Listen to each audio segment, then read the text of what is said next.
Hari Om. Welcome back to our continuing study of Shrimad Bhagawad Geetha from the pages of Poojya Swamiji's, Poojya Swami Dayananda Saraswati's Geetha Home Study course. We are in these sessions studying chapter 2 of Shrimad Bhagawad Geetha titled Sankhya Yoga, the topic of knowledge, and presently exploring and understanding shloka, the important shloka 47 of chapter 2. Let us progress further. We heard from Poojya Swamiji that to be a karma yogi, one has to accept Ishvara. One has to accept Ishvara.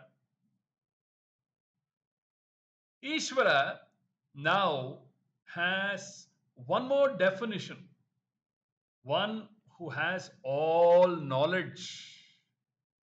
One who has all knowledge. Sarvagya. Sarvagya. And when we say Sarva Shaktiman,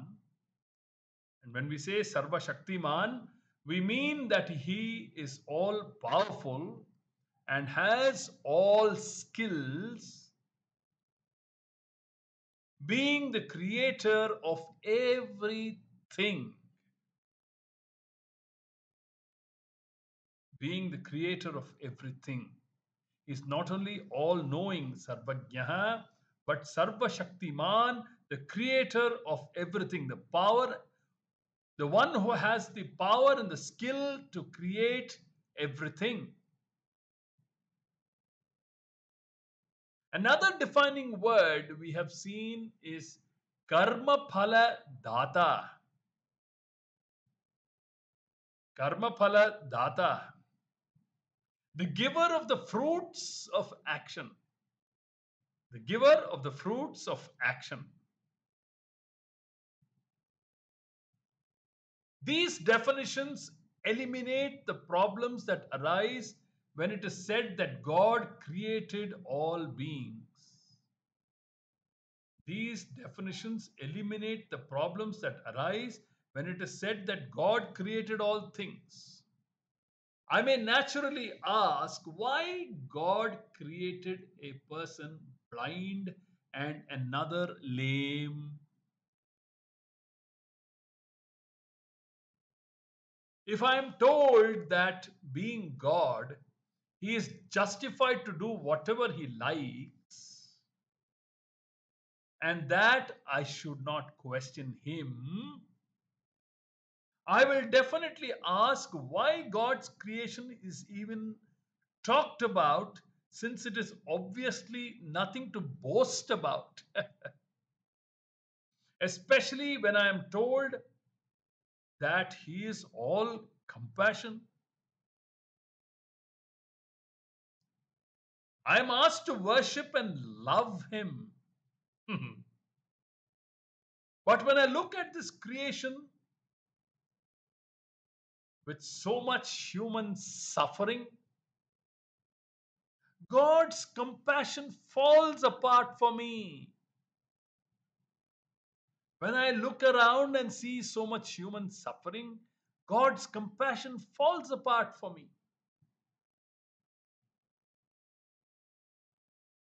Then I am told that he is justified in whatever he does, and I'm supposed to love him. How can I? How can I?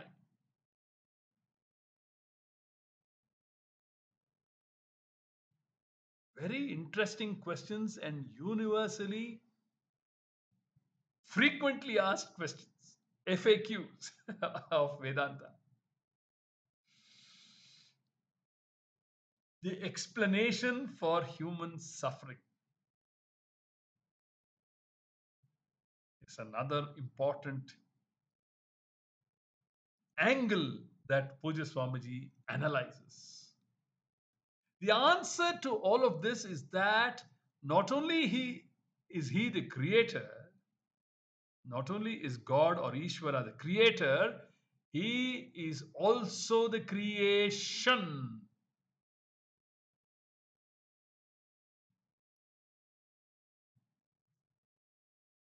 Jiva, the individual, is non separate from and therefore not different from Parameshwara.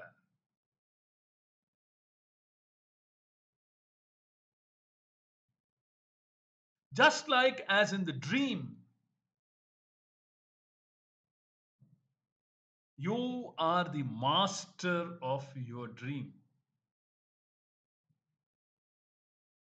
You are not only the creator of the dream, but you are the very dream itself. And all the jivas inside the dream. This is a very important example that Vedanta uses to teach about this mind boggling concept of creation as the Vedas present it. It uses the dream example to extend it to what we experience in the waking state. The waking state is not different, not at all different from what we experience in the dream.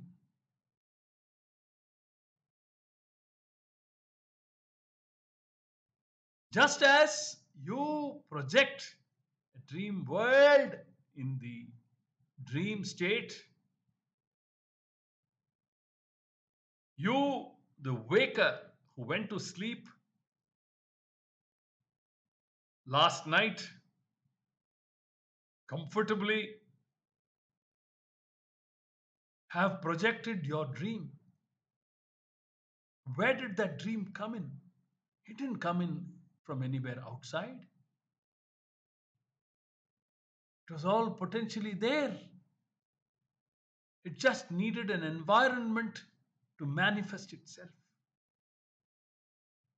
So you are a creator of the dream as a waker.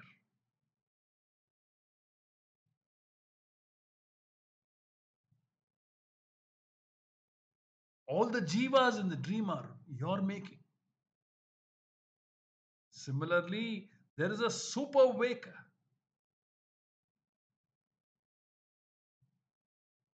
Just by sankalpa matrena, he has projected this entire universe of names, forms, and functions. Just as you, the waker, are the dreamer, and all the dream mountains, and the rivers, and the tigers, and the leopards, and the lions, and the snakes, and everything. Vedanta is going to tell us, you, the super waker, have projected this waking state. Mind boggling, isn't it? Mind boggling. You, the super waker, tat tvam asi. That Ishvara is you, is going to be the final teaching, which we will look at more in detail in chapter 13 of Shrimad Bhagawad Geetha.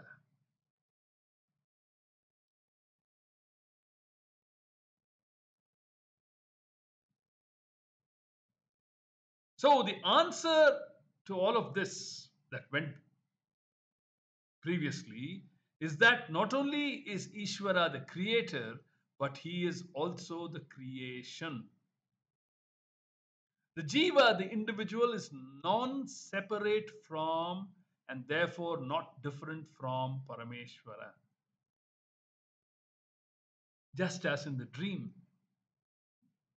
the waker and the dreamer are no different.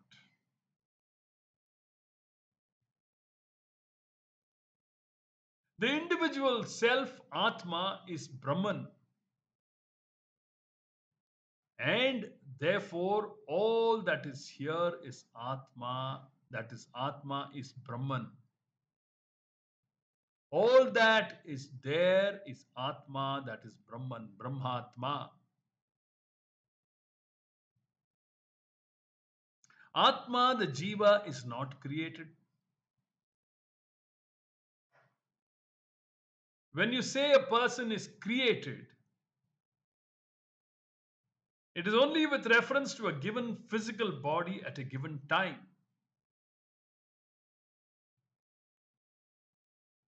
The Jiva is due to ignorance alone, and ignorance being beginningless. The Jiva is Anadi. The Jiva is Anadi, beginningless. Anadi means beginningless. The Sukshma and Sthula Shariras, subtle and gross bodies are born in the sense that the subtle body always adapts itself to the gross body.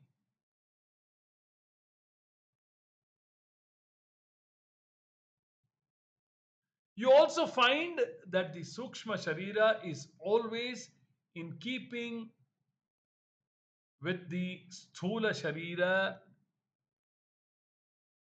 it adapts itself to.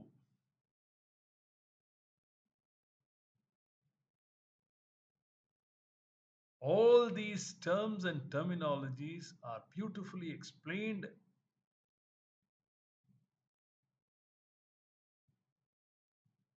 in the text Tattva Bodha,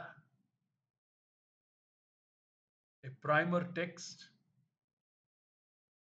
that our great gurus Swami Dayananda Saraswathi and Swami Paramarthananda recommend that we study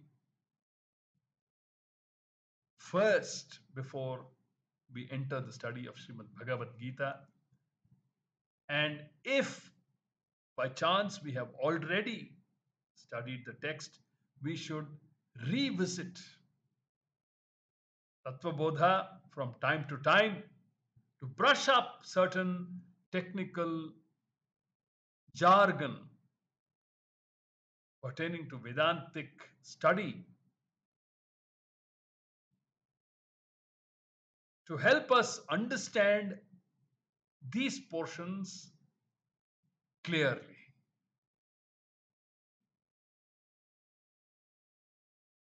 Swami Paramarthananda has,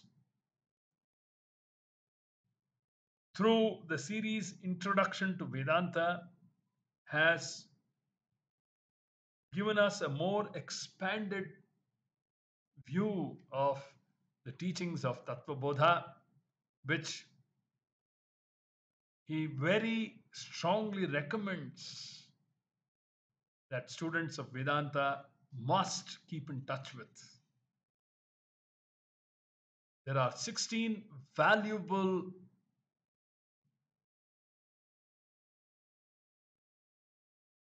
one-hour lectures that Swamiji gave out on Introduction to Vedanta.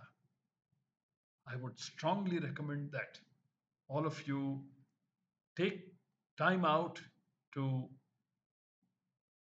revise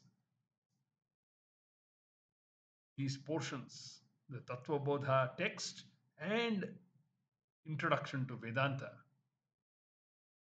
It will hold you in good stead all through your spiritual journey.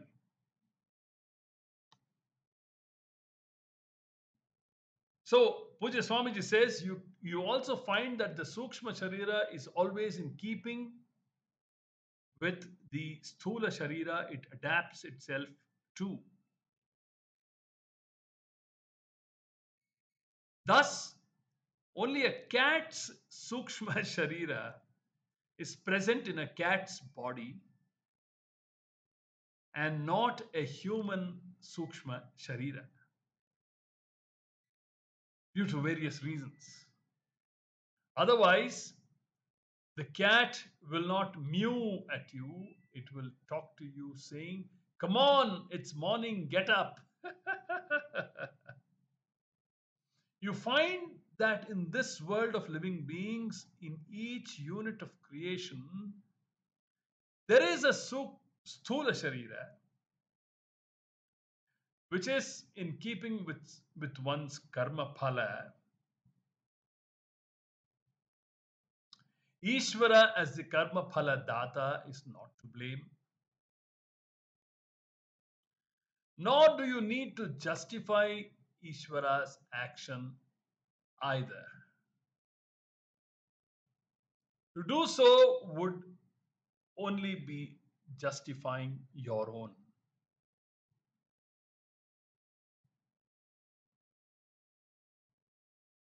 You did it, you got it. Whatever you did, you got the result of what you did. You asked for it, you had it, and you have it also. You will continue to have it because you keep asking for it.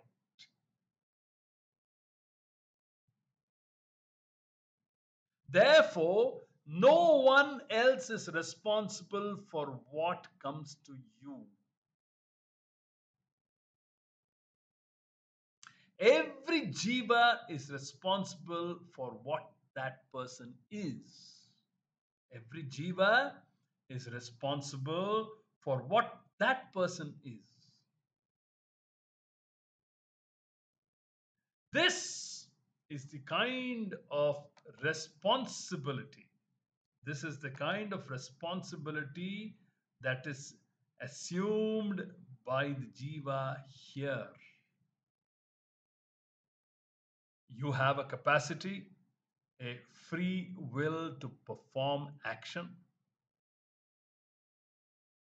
You can do whatever you want to do, but the result is always something that is taken care of by the law that is Ishvara.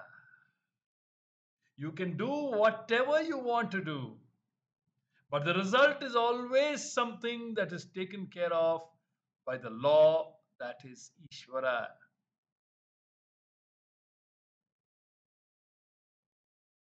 Why at all is this understanding necessary?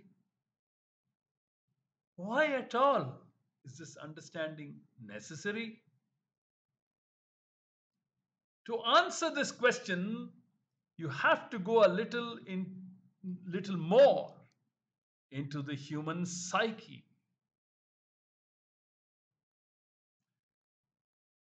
Defined here in the Gita as a psyche that operates on the basis of its own ragas and dveshas, likes and dislikes. Why is this understanding required? Why is it necessary? To answer this question, you will have to go a little more into the human psyche, defined here in the Gita as a psyche that operates on the basis of its own ragas and dveshas, likes and dislikes. The entire Gita psychology is dealt with in terms of raga and dvesha alone. No other norms are used. No other norms are used. Raga and dvesha can be in a spelt out form or in an unspelt form. You may not know that you have a liking for something until you happen to see it closely. You may never know. Otherwise, how is it that even though you meet so many people every day, One day you suddenly meet someone you like a lot. Of all the people you have met and known, why this particular one? Why?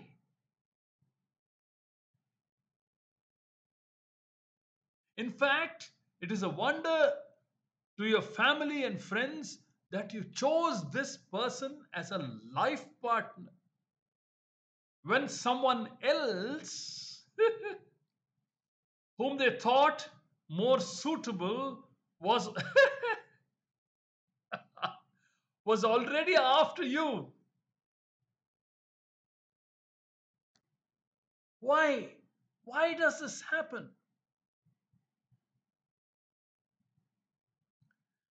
There are a lot of likes and dislikes embedded in you that are not shaped properly. You may call them unconscious, subconscious, or whatever,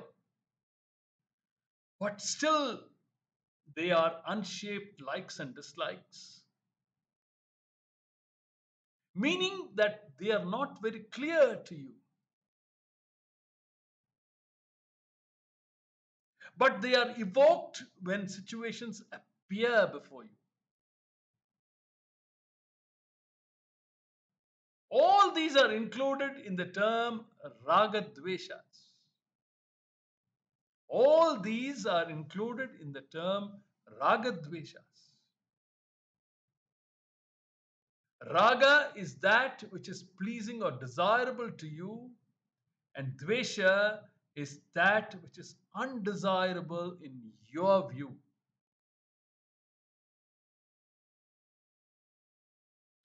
Both raga and dvesha are purely according to you alone. They are totally limited to the individual. Both raga and dvesha are purely according to you alone. They are totally limited to the individual, says Poojya Swamiji.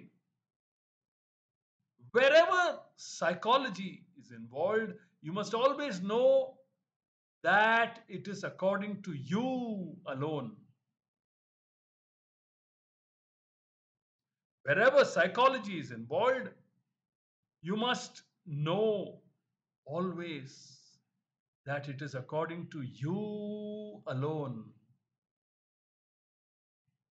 When you say this person did something wrong to you, when you say this person did something wrong to you, it is only according to you. It's your perspective. In fact, if you ask the person, he or she will say, you got what you deserve. You got what you deserved.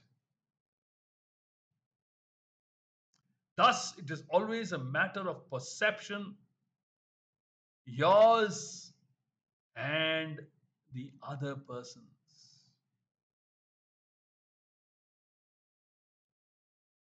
It is just a matter of perception. We will continue this interesting and important discussion in the upcoming capsules and take our study forward. Until then, Hari Om. Om Durjana Sajjano Bhuyat Sajjana Shanti Mapnuyad Shanto Muccheta Bandhebhyah Muktaschanyan Vimochayet Sarve Bhavantu Sukhinah Sarve Santu Niramayah Sarve Bhadrani Pashyantu Ma Kaschit Dukha Bhag Bhavet Om Purnamadah Purnamidam Purnat Purnamudachyate Purnasya Purnamadaya Purnamevavashishyate Om Shanti Shanti Shanti Harihi Om Shri Gurubhyo Namaha Harihi Om